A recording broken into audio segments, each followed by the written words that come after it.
speechless, he opens the door. She rolls over, pretends to sleep as he looks her over. Oh, I'm going to cut you off right there. I want to see if anybody knows the name of that song and the band who made that song real famous. But anyway, welcome to Sigma Notation. And kind of sounds like a crazy, intimidating topic, but hopefully we're going to make it look like an innocent little well-trained baby cub bear. But the other name is, instead of Sigma Notation, sometimes it's called Summation Notation, and I think that's a better name. I think does a better job of describing what we're actually going to do today, is because the root word there is sum. So even though we're going to use the word sigma a lot, I want you to always replace that word with the word sum. We're just going to be adding things together today. That's what it's all about, is we're simply adding. Now, sigma comes from the Greek letter that looks like this. That's what sigma is, and mathematically, it just simply means sum. Now, to review what we talked about the other day, a sequence is simply a list of numbers in a very specific order. Okay, that's what we were focusing on, is a list of numbers in a specific order. And maybe a good example of that is maybe 1, 5, 9, let's see, 13, 17, etc., etc., etc. Now, a series is simply going to be the sum of that list of numbers that made up our sequence, okay? It's basically going to be the sum of that list. So we're going to maybe oversimplify, but I'm going to basically replace all those commas with plus signs. So now it's 1 plus 5 plus 9 plus 13 plus 17 plus dot, dot, dot. Now, with the dot, dot, dot at the end, I'm kind of getting into calculus a little bit and inferring that we have an infinite sequence or an infinite series and so forth like that. And we're never going to go all the way to infinity in our class. We're going to keep everything finite. And we're going to talk about that here in our next slide. For the series that we work with, they're always going to be very specific, and they're going to tell me exactly how many terms they want me to add up. So for instance, if I see a big capital S with a subscript 4, what that means is they want me to add only the first four terms together. So S sub 4 would be the first term plus the second term plus the third term plus the fourth term, and then we would stop right there. And I'm going to put a period there to emphasize the fact that we are stopping. We are not continuing any further beyond that. Or if they said S sub 6, that means they want the sum of the first 6 terms, A sub 1 plus A sub 2 plus A sub 3, yada, yada, yada, until we got to A sub 6. And again, stop right there. Do not go any further than A sub 6. Generally speaking, they're going to use S sub n, and that stands for the nth partial sum. And that's a term that I want you to be familiar with, the nth partial sum. Okay? But as always in math, there's kind of usually a simpler, quicker way to do that. And down here, we're going to say that a series can be represented in a condensed, more compact form called sigma notation. And that's what today's going to be all about, is how are we going to use that Greek letter to make our life a little cleaner and easier. Again, if I went a little too fast there, just hit the pause button, get that entire sentence down in your notebook so that we're complete and up to date.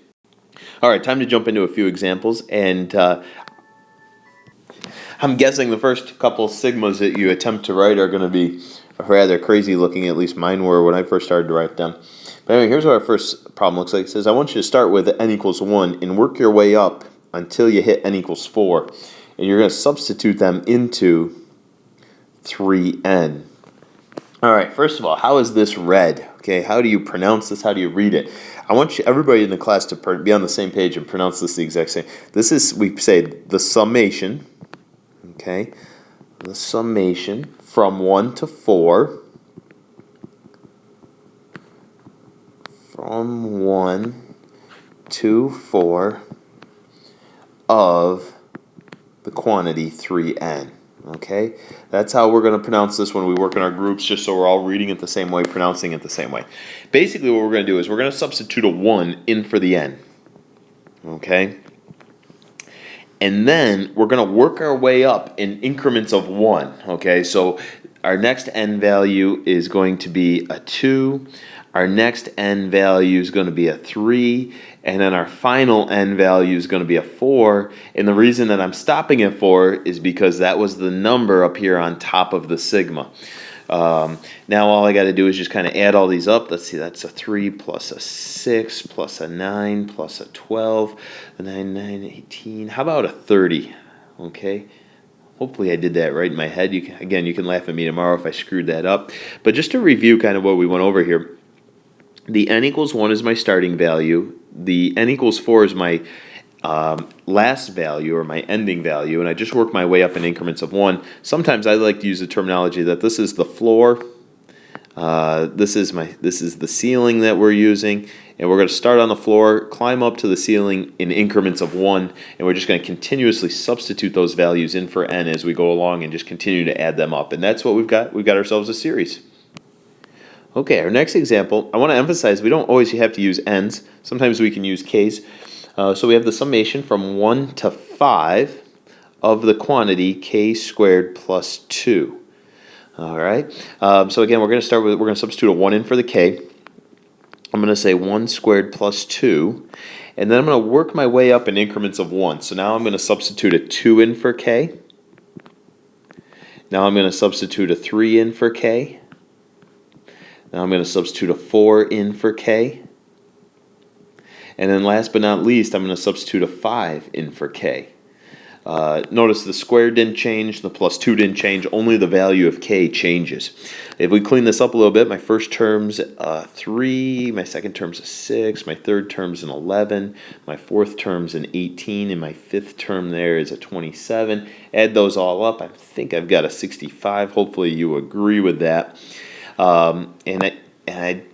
I think that's hopefully pretty clear. We're just continuously substituting values in for k. Again, the square doesn't change from term to term. The plus 2 doesn't change from term to term.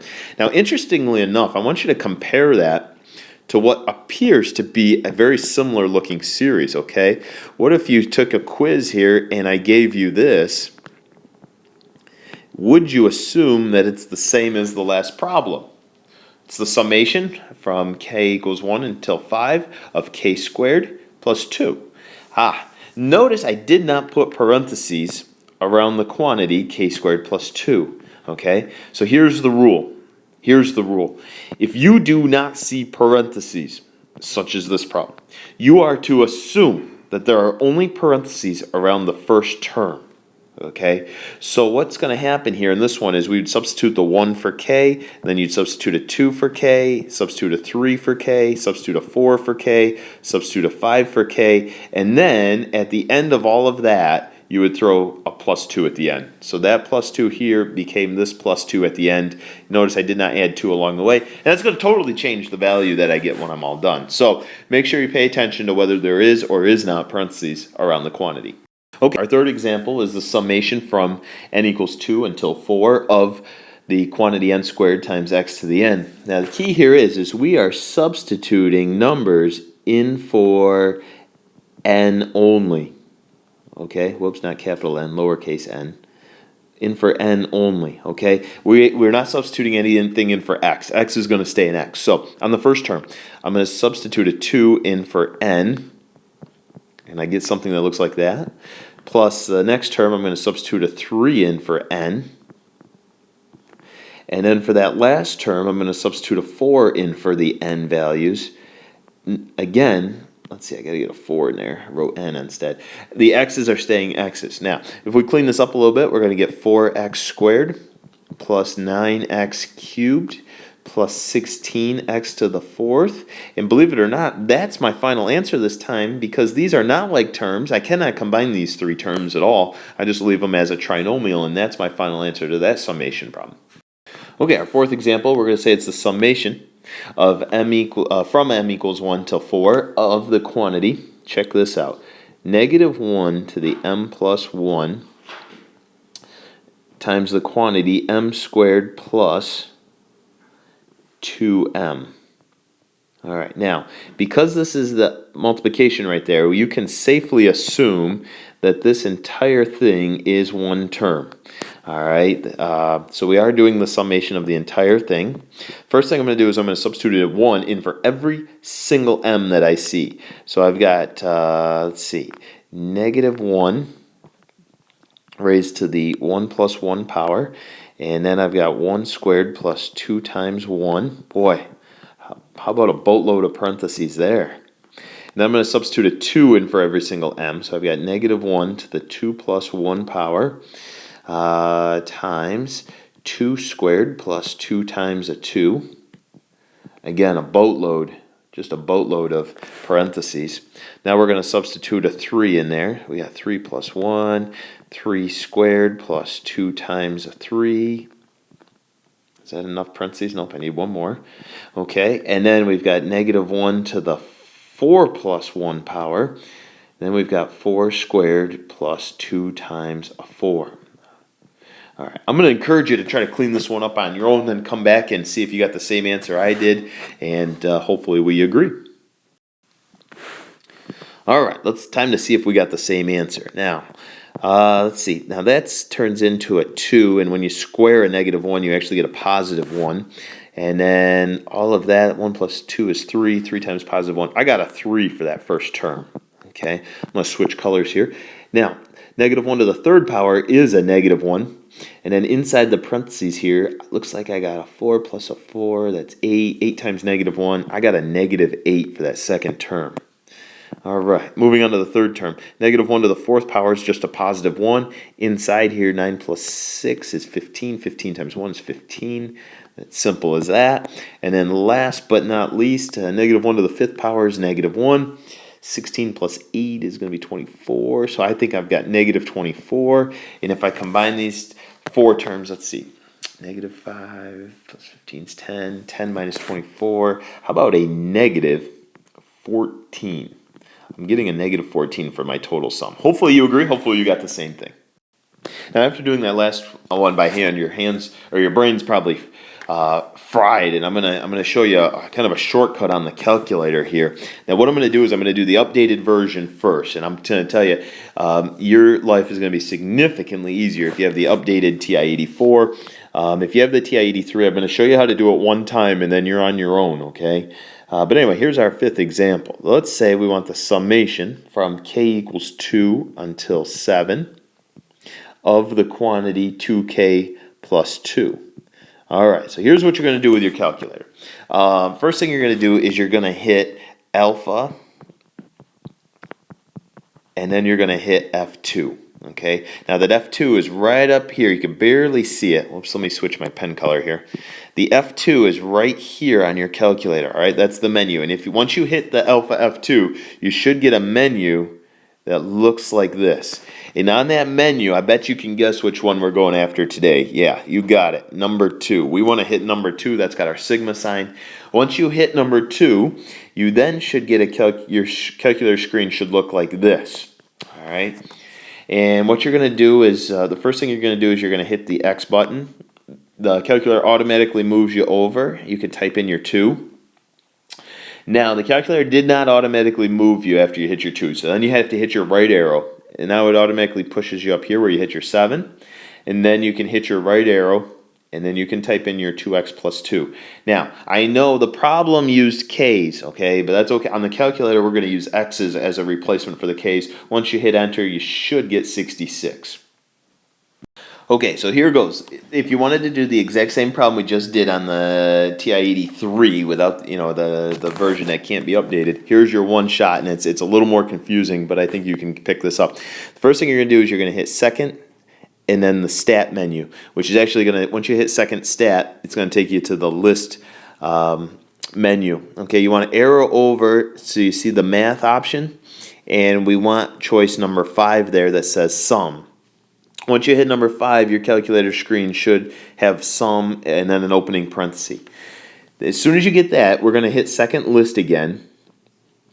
Except this time, instead of going to the math menu, we're just going to go to the ops menu, and we want choice number 5 again, sequence. So that the only good news there is that it's both times it's option number 5, first for sum and then for sequence. Now, once you get that on your calculator screen, you should have sum and then sequence right now. That's what your calculator should look like.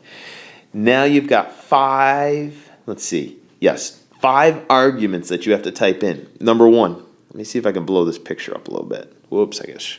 Timeout. Let's see if I can erase that. Okay. Let's see if I can blow this up a little bit. Yep, there we go. Okay. Back to the pen. Now, first thing, type in the formula, or the equation, 2x plus 2. Now, comma. Comma is right above the 7 key. And then you can type in the variable x, comma, floor, comma, ceiling. And then the last one you have to have, because you're telling the calculator, I'm going to do the summation from 2 to 7, and I'm going to count by I'm going to go up in increments of 1, okay? So that's something we haven't really talked about before, but you got to have the comma 1. Once you have all that, close the parenthesis, should hit enter, should get 66. You're going to have to be very careful, refer back to your notes, because especially like 2 months from now, it's going to be hard to remember all those 5 arguments. I wanted to do one more example on the calculator, and this is one that got us on the Regents exam not too long ago, where they threw an exponent like a cubed on the outside of that quantity, and typing this into the calculator can be a little bit challenging if you haven't done it before. And I want you to go ahead, try it on your own right now and see what you get. Okay, if you tried typing this on your calculator, I'm guessing you might have got a 20 million, let's see, 00, oh, whoops, do I have my decimals off? Nope.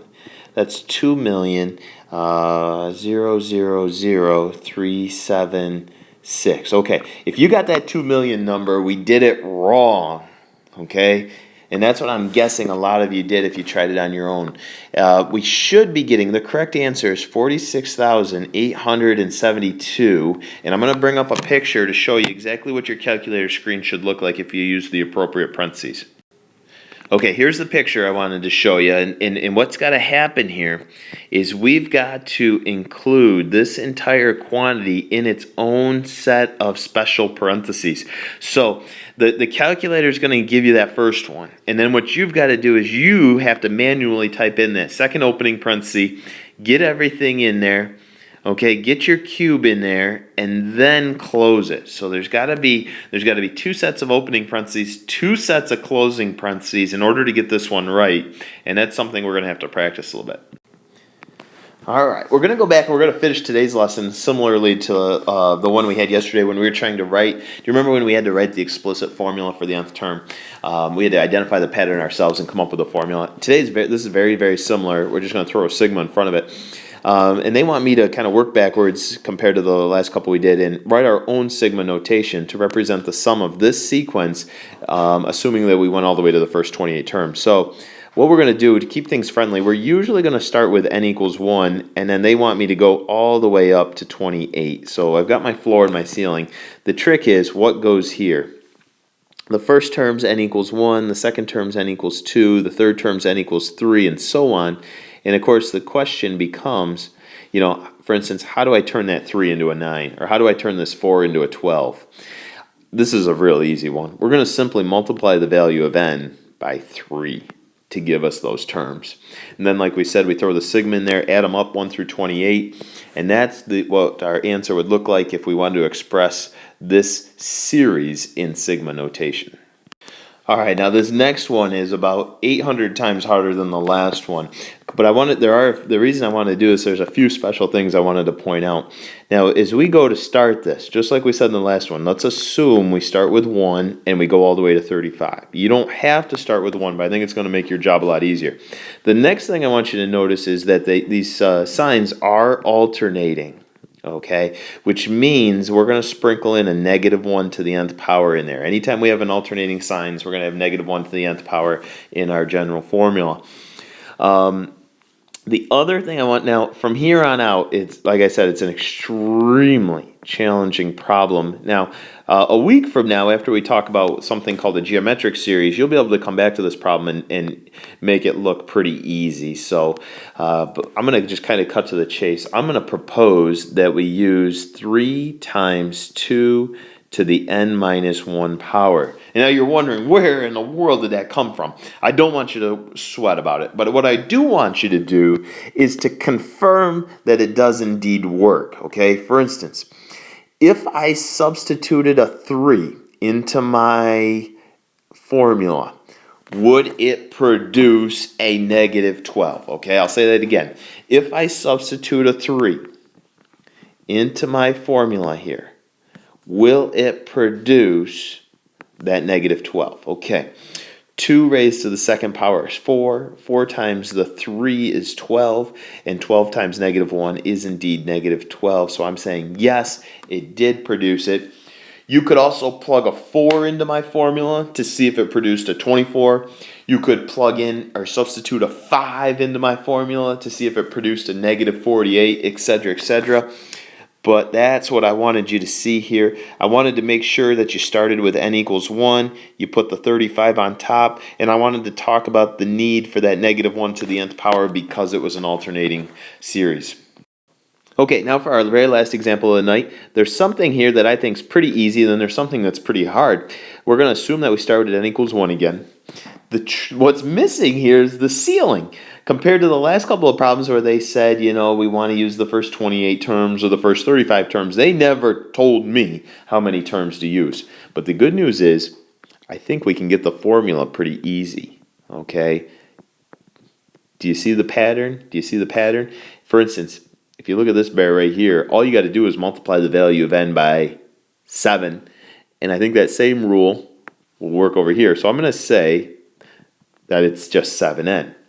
Now the trick becomes, how many terms am I really adding? Okay. See, the last couple of series just had dot, dot, dot, and they left us hanging. This one actually says, I want you to go until you hit 105. So my question is, how many terms are there from 7 to 105, assuming that I wrote each one out individually?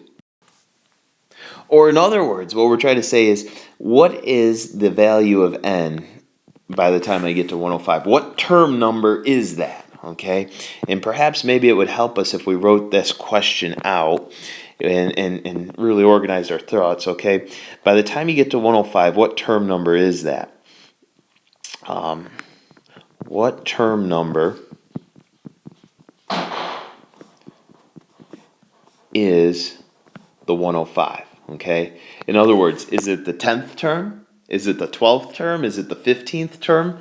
Is it the 20th term? What term is it? Because I really don't feel like writing each term out individually. I mean, I could go 28 plus 35 plus 42 plus 49 plus 56, etc., until I hit 105. I mean, I really could do that. If you were on the Regents exam and you were stuck, you could do that by hand and work them all out until you hit the 105. But I got a shortcut. Just take the formula that you just wrote, the 7n, set it equal to 105, and solve for n. If you divide that 7 over, okay, you're going to get 15. So that means the 105 is the 15th term, and that's how many terms we want to add up total together. Again, if the last 3 were extra difficult, I don't want you to sweat it. The good news is these style of questions usually are multiple choice questions on the exam, which means we can do the plug and chug, trial and error type of strategy, which usually helps. And other than that, we're going to continue to practice and help each other out. We'll get better tomorrow. So good luck, and we'll see you then.